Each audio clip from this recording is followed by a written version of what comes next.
अथ श्रीदेवी कवचम्।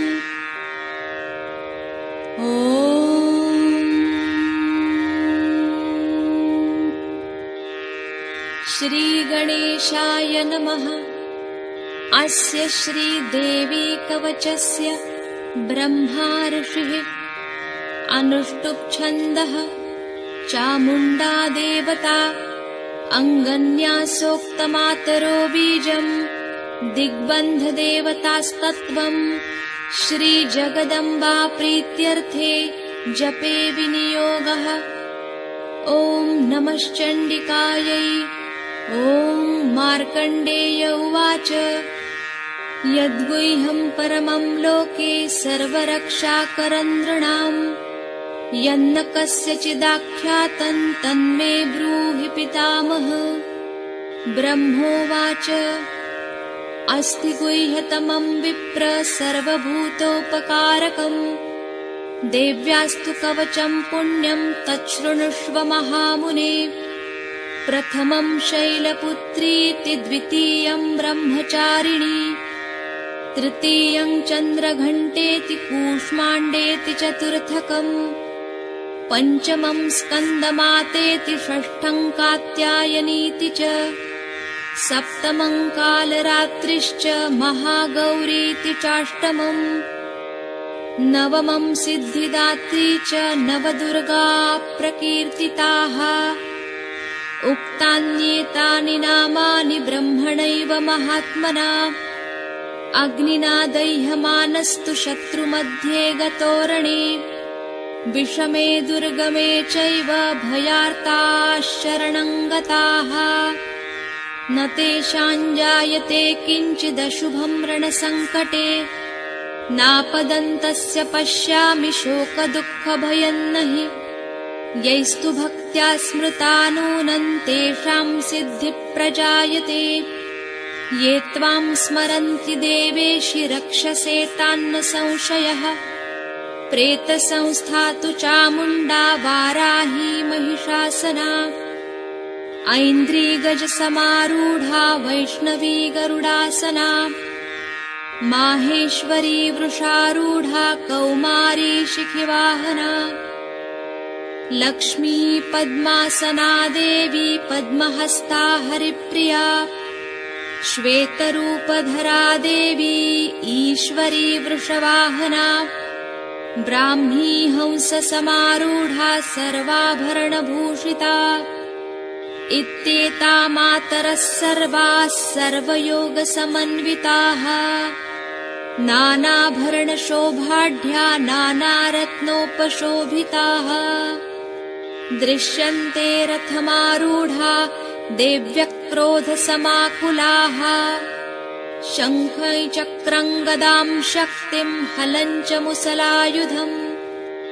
खेटकं तोमरं चैव परशुं पाशमेव च कुन्तायुधं त्रिशूलं च शार्ङ्गमायुधमुत्तमम् दैत्यानां देहनाशाय भक्तानामभयाय च धारयन्त्यायुधानीत्थं देवानां च हिताय वै नमस्तेस्तु महारौद्रे महाघोरपराक्रमे महाबले महोत्साहे महाभयविनाशिनि त्राहि मां देवि दुष्प्रेक्ष्ये शत्रूणां भयवर्धिनि प्राच्यां रक्षतु मामैन्द्री अग्नेय्यामग्निदेवता दक्षिणेवतु वाराही नैऋत्यां खड्गधारिणी प्रतीच्यां वारुणी रक्षेद्वायव्यां मृगवाहिनी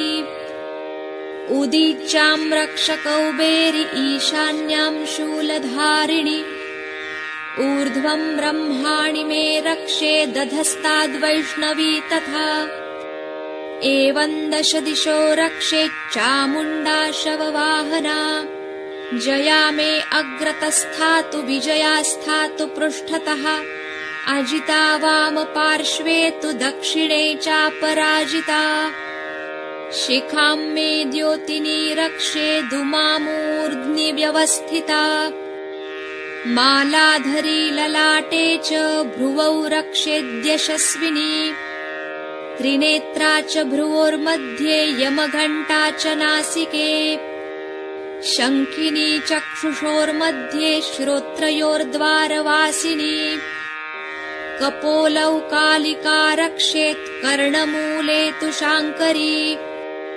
नासिकायां सुगन्धा च उत्तरोष्ठे च चर्चिका अधरे चामृतकला जिह्वायां च सरस्वती दन्तान् रक्षतु कौमारी कण्ठमध्ये तु चण्डिका घण्टिकां चित्रघण्टा च महामाया च तालुके कामाक्षी चिबुकं रक्षेद्वाचं मे सर्वमङ्गला ग्रीवायां भद्रकाली च पृष्ठवंशे धनुर्धरी नीलग्रीवा बहिः कण्ठे नलिकान्नलकूबरी खड्गधारिण्युभौ स्कन्धौ बाहू मे वज्रधारिणी हस्तयोर्दण्डिनी रक्षेदम्बिका चाङ्गुलीस्तथा नखाञ्छूलेश्वरी रक्षेत् कुक्षौ रक्षेन्नलेश्वरी स्तनौ रक्षेन्महालक्ष्मीर्मनश्शोकविनाशिनी हृदये ललिता देवी उदरे शूलधारिणी नाभौ च कामिनी रक्षेद्गुह्यं गुह्येश्वरी तथा कट्यां भगवती रक्षेज्जानुनी विन्ध्यवासिनी भूतनाथा च मेढ्रं मे ऊरू महिषवाहिनी जङ्घे महाबला प्रोक्ता सर्वकामप्रदायिनी गुल्फयोर्नारसिंही च पादौ चामिततेजसी पादाङ्गुली श्रीर्मे रक्षेत् पादाधस्तलवासिनी नखान्दंष्ट्रान्कराली च केशांश्चैवोर्ध्वकेशिनी रोमकूपेषु कौबेरी त्वचं वागीश्वरी तथा रक्तमज्जावसा मांसान्यस्थिमेदांसि पार्वती अन्त्राणि कालरात्रिश्च पित्तं च मुकुटेश्वरी पद्मावती पद्मकोशे कफे चूडामणिस्तथा ज्वालामुखी नखज्वाला अभेद्या सर्वसन्धिषु शुक्रं ब्रह्माणि मे रक्षेच्छायां छत्रेश्वरी तथा अहङ्कारं मनोबुद्धिं रक्ष मे धर्मचारिणी प्राणापानौ तथा व्यानं समानो दानमेव च वज्रहस्ता च मे रक्षेत् प्राणकल्याणशोभना रसे रूपे च गन्धे च शब्दे स्पर्शे च योगिनी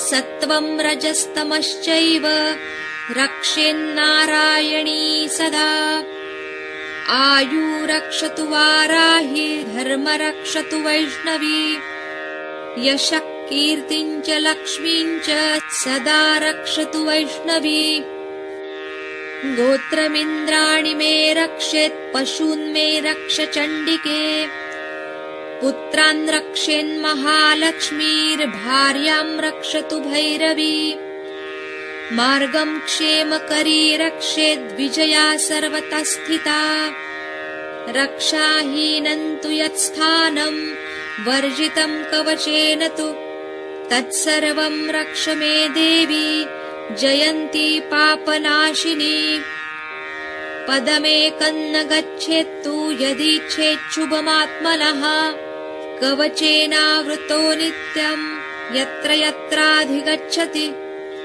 तत्र तत्रार्थलाभश्च विजयः सार्वकामिकः यं यं कामयते कामं तं तं प्राप्नोति निश्चितम् परमैश्वर्यमतुलं प्राप्स्यते भूतले पुमान् निर्भयो जायते मर्त्यः सङ्ग्रामेष्वपराजितः त्रैलोक्ये तु भवेत् पूज्यः कवचेनावृतः पुमान् इदं तु देव्याः कवचं देवानामपि दुर्लभम्। यः पठेत् प्रयतो नित्यं त्रिसन्ध्यं श्रद्धयान्वितः दैवी कला भवेत् तस्य त्रैलोक्येष्वपराजितः। जीवेद्वर्षशतं साग्रमपमृत्युविवर्जितः। नश्यन्ति व्याधयः सर्वे लूता विस्फोटकादयः। स्थावरं जङ्गमं वापि कृत्रिमं चापि यद्विषम्। अभिचाराणि सर्वाणि मन्त्रयन्त्राणि भूतले। भूचराख्येचराश्चैव जलजाश्चोपदेशिकाः। सहजाकुलजा माला शाकिनी डाकिनी तथा। अन्तरिक्षचरा घोरा डाकिन्यश्च महाबलाः। ग्रहभूतपिशाचाश्च यक्षगन्धर्वराक्षसाः। ब्रह्मराक्षसवेताला कूष्माण्डा भैरवादयः। नश्यन्ति दर्शनात् तस्य कवचे हृदि संस्थिते। मानोन्नतिर्भवेद्राज्ञस्तेजो वृद्धिकरं परम्। यशसा वर्धते सोऽपि कीर्तिमण्डितभूतले। जपेत् सप्तशतीं चण्डीं कृत्वा तु कवचं पुरा। यावद्भूमण्डलं धत्ते सशैलवनकाननम्। तावत् तिष्ठति मेदिन्यां सन्ततिः पुत्रपौत्रिकी। देहान्ते परमं स्थानं यत्सुरैरपि दुर्लभम्। प्राप्नोति पुरुषो नित्यं महामाया प्रसादतः। लभते परमं रूपं शिवेन सह मोदते। इति श्रीवराहपुराणे हरिहरब्रह्मविरचितं देव्याः कवचं सम्पूर्णम्। ॐ